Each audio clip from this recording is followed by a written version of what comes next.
Sun's going down for one more day, but the time changes this weekend, so I haven't stopped doing snow removal. It gives me more time in the shop, but this would have been the year to have snow contracts because it hasn't been since 2007, I think, 6, 7, that we didn't have snow. I used to go out. I'd leave to start on a big storm, the biggest storms we ever did. I would leave here and we wouldn't see me for 3 days. And then finally, my wife I'd talk to her on the phone every day, and she'd say, "If you don't come home tonight, don't come home." So, yeah, those were the days. I could work 24. I could work 36 hours straight back then. I found it exciting and fun, like I didn't like doing it, but it was kind of neat to do at the time. You got a view right now of the wall that we're working on in the shop down here. There's plywood right there, down the other end, way down there. Our first 2 sheets of 4x8 sheets of plywood went on. I'm using plywood on the back wall, and then it'll be finished. It's insulated. I've got the vapor barrier. I've got the plugs in there. All the wiring's all done. So this is the last section right here in front of the lathe. And when I move the lathe out from the wall, I won't be able to use it. I probably can use it, but I may not be able to use it for a little while. So, and those lights are bright, eh? They're right in the corner of the camera. Yeah, they make a lot of noise. I noticed the sound's not as good since I put these new lights up. They got the LED, these huge LED lights. There we go. Got these huge lights. They have over 1,000 diodes, and each light, they're super bright, but they have a little fan to keep them cool. They make a lot of noise, so the sound's not as good as it used to be. And if I turn the lights off, it's going to be awful dark in here, so it won't make for a very good video. So we're swapping out the 5/8 5C collet. I just wrote with a marker on there because it looks like somebody touched it there. It must have been me. Can you see that? Where's the camera on this thing? It's over there. The print is very small.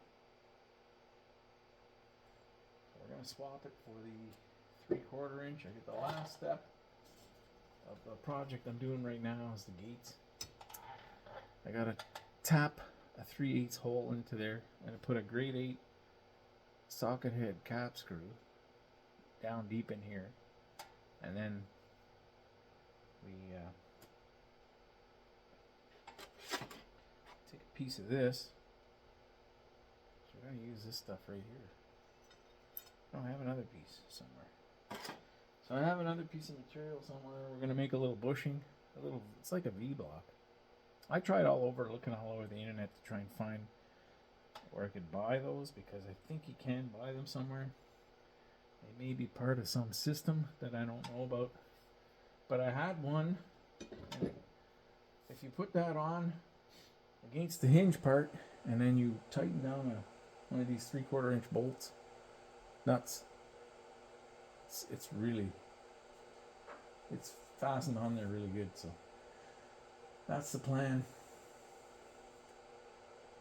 That material's around here somewhere. It's a bit hard though, so I had trouble. I ended up dulling some tools. That's the problem with working with mystery metal, is you never know if you're going to destroy some tooling. If it's just high-speed steel, it's not a big deal, but the drill bits, I have pretty expensive drills, cobalt, and then the other stuff's all kind of cheap Chinese stuff. But yeah, if I don't dull things, it's better that way. But down here, I try to keep everything I needed over by the lathe here, so when I did this last hinge, I'd have everything. You know what? I can't find anything. So okay. That's one of the two taps. Right here, Dormer. Those are name brand stuff. That's not cheap stuff. That's an old Dormer 3/8 coarse thread there. What do you call it? I can't even read that, but here it is. And then I have a bottoming tap as well. We're going to use the tooling together. I don't really need the bottoming tap. I could just go really deep with this and not have to worry about the bottoming tap. But in case that bolt hits the end, I thought I would do that. Okay, let's go see if we can find that tap. I can't zoom in when I use this. So, I don't know.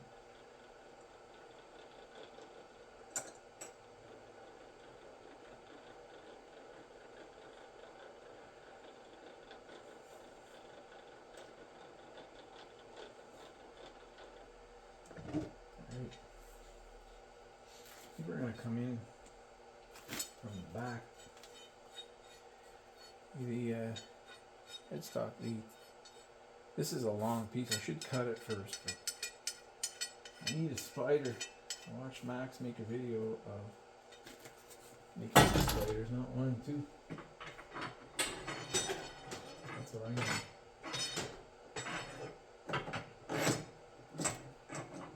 There we go. Oh yeah, you know what I'm going to do? I'm going to put a soda can or something around that because the sharp threads there, they could do some damage to that collet. I don't want that, so I'll go get a pair of scissors. Plus, I think when you're working with all thread, it's not quite 3/4. It's a bit smaller. Maybe. Let's see. I'm gonna take a measurement here and see. Yeah, it's 10,000 smaller than.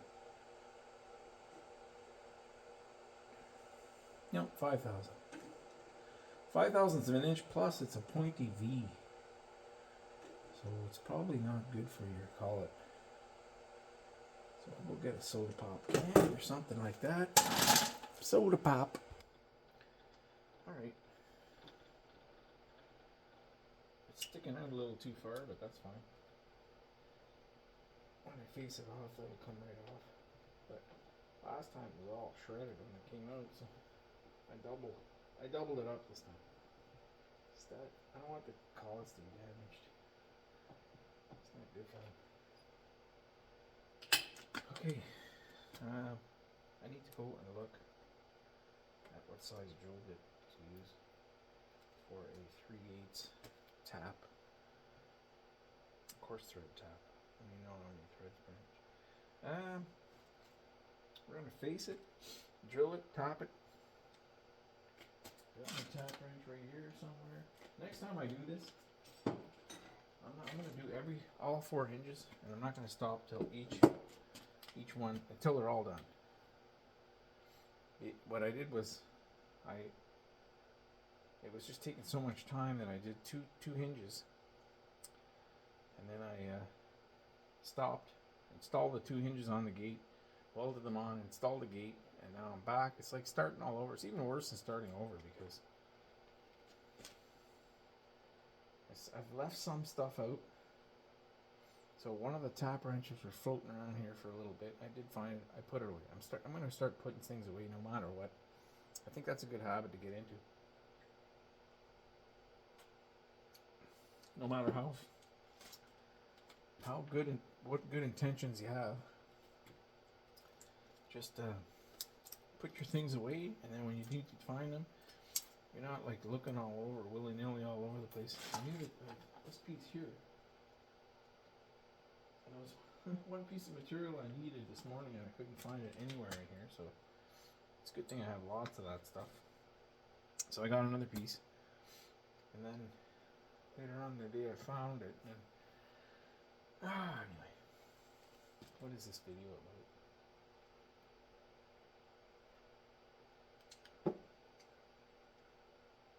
guys are better at making videos than me, but I don't care.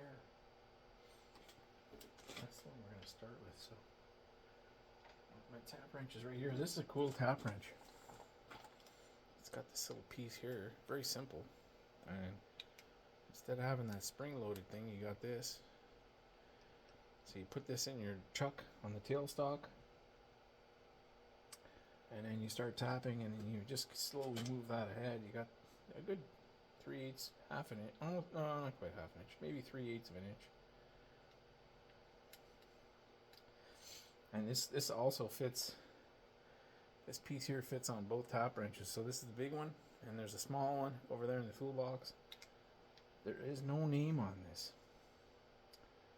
I wish I knew who made this, because it says USA though. It is made in the US, which, you know, that says a lot. It's written tap guide right on there. I love it. I think it's really smart. I would make, if I could make all of this stuff, I would make one of those. I'd make it even longer. Make it like an inch long. So you had an inch of slide here. But, okay, we're going to start out. We'll face it. And then,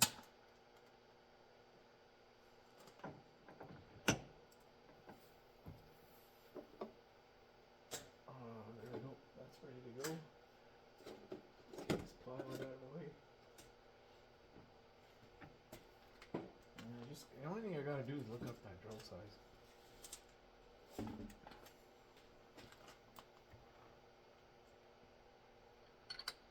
There's something wrong with this lathe, unfortunately.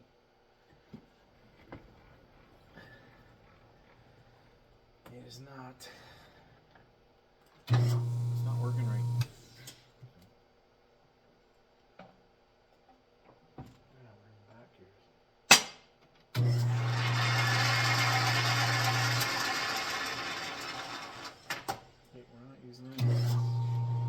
Hey, much quieter now.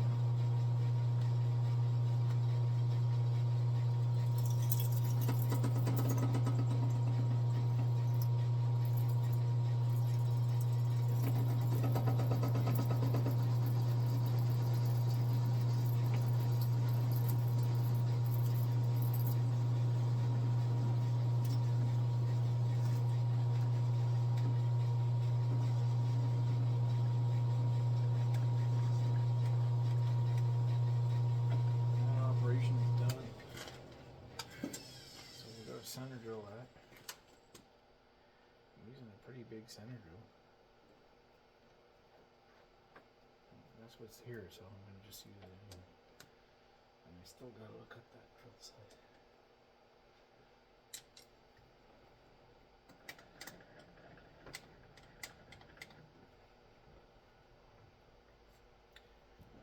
Okay, wires all over.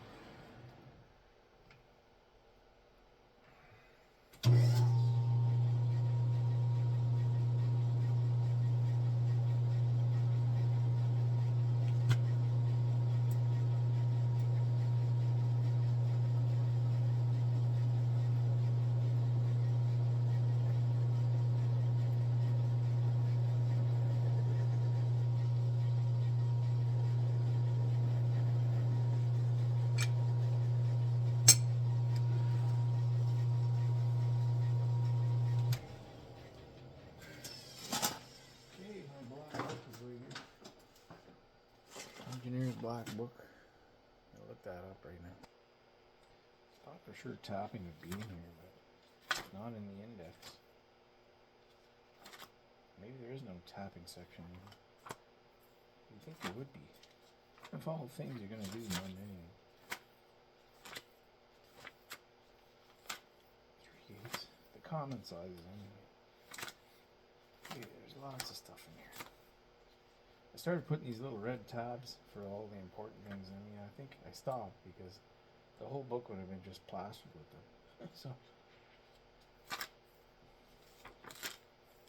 yeah, I didn't put one for tapping, so not in there.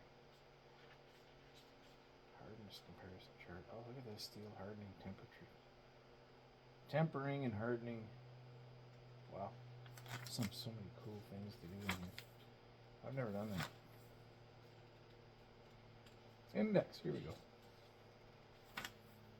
The index is at the back.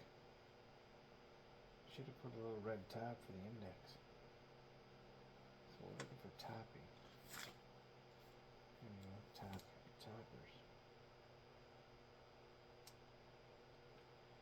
1420. 1420.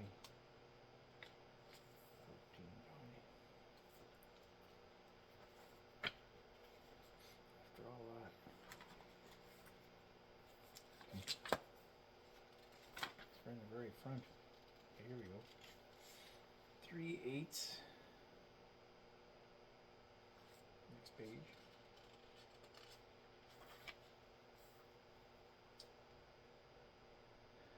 3/8. Where are you? 3/8. There we go. Ah. Ooh.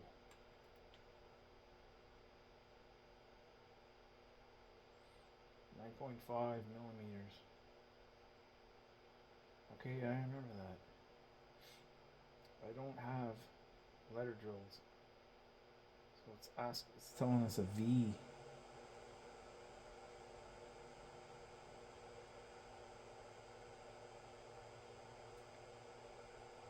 I think.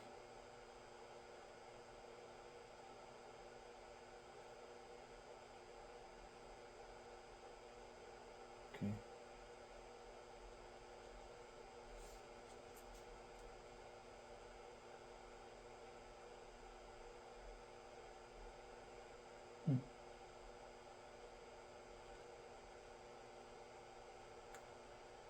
I think I use 9.5 millimeters because the equivalent of that V is 9.576, so it's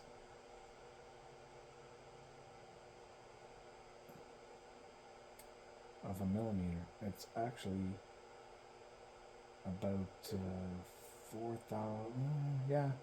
3 thousandths of an inch bigger.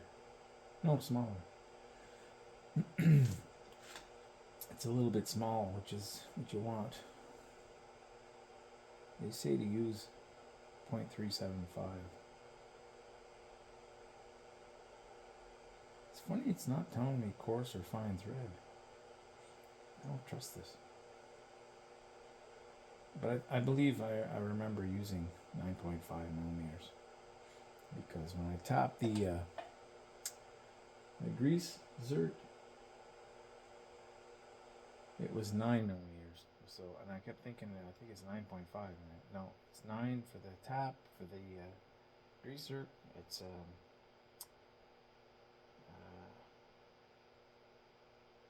remember now. So this is 9.5. So we're gonna run the 9.5 millimeter drill in there, and I'm gonna buy a set of letter drills. It's like 150 bucks for those letter drills, which I've never had up until now. I've got the numbers and I've got all the fractions, but I don't have the letters. So I'm gonna buy a set. I just haven't picked the set that I want, and all I have to do is push the button, order them, and you know what else happened the other day is these screws on the apron got loose. So I'm watching that. I don't know why they got. I can't figure out how those would get loose, but they did. They got loose. I think that's coarse thread in there. That apron's coming off on either Monday or Tuesday next week. And we're going to find out what's going on in there because there's something not right in there. Excuse me. And I think I'm gonna give it a good cleaning. I'm gonna sand it. I may even paint it. I'm probably gonna paint it because it's been 30 years since it's been painted. I believe it's only been painted once. The original green is, you know what? It's been painted twice for sure because there's green paint here and there. And when I took apart the cross slide, up here underneath there's some green paint. So that would have been, I'm sure that's factory South Bend paint.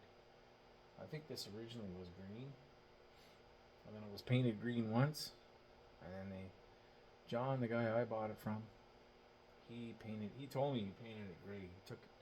He did a really nice job because it looked really good. It's just dirty now. That's all it is dirty, but it's a 30-year-old paint job now. He painted more than that. I think it's, you know what? It's close to 40 years now because I've had it 8-9 years now. And he said he had it for 30 years, so it's 39 years now since he bought it. So, yeah, we'll clean it up. We'll use some, degrease it all. I want to buy some these Gitz oilers too. There's 2 of them here that I'll show you. I have a screw here, and it works okay. It keeps the chips out of there. But I want to buy the proper Gitz oilers, and I don't even know if anybody makes them anymore. The ones I saw on eBay were used.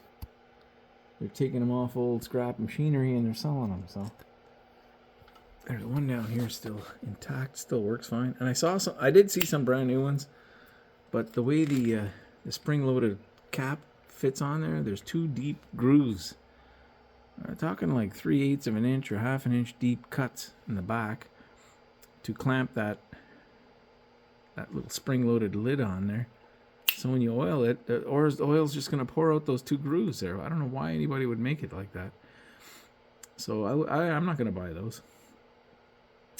But I need, as far as I know, I need 1,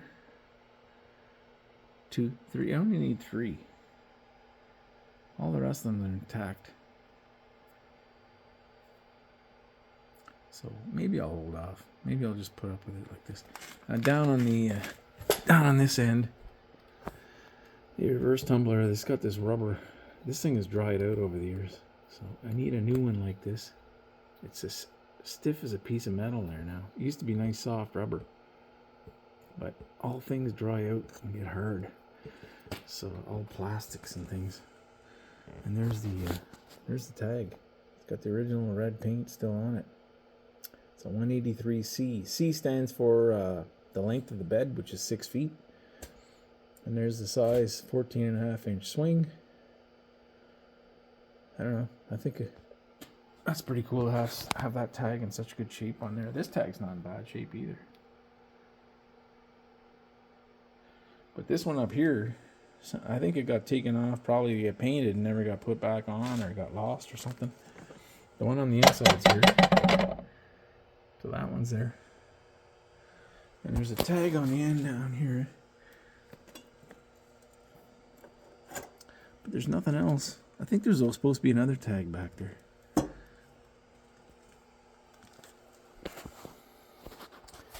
She's an old girl. It's 80 years old.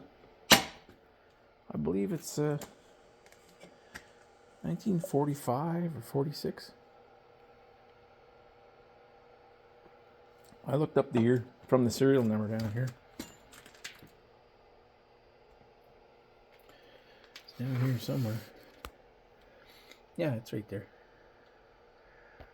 125 FK something or other.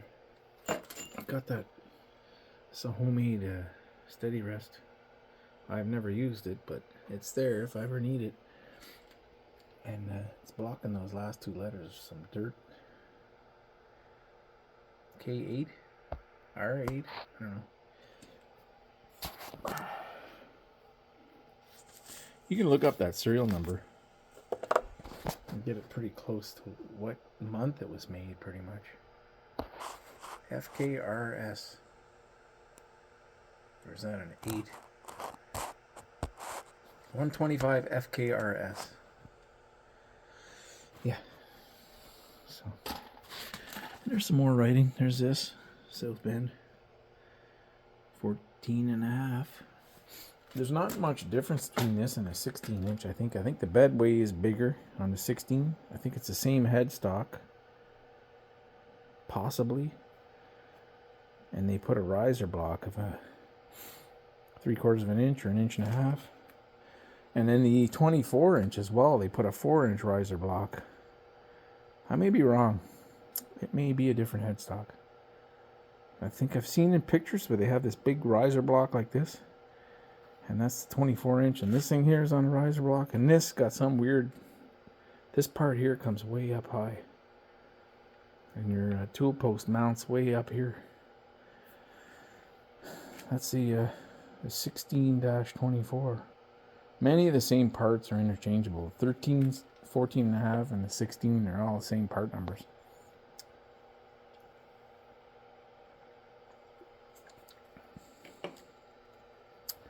Okay. I'm going to go look up that. I think it's a 9.5. I'm going to just double check.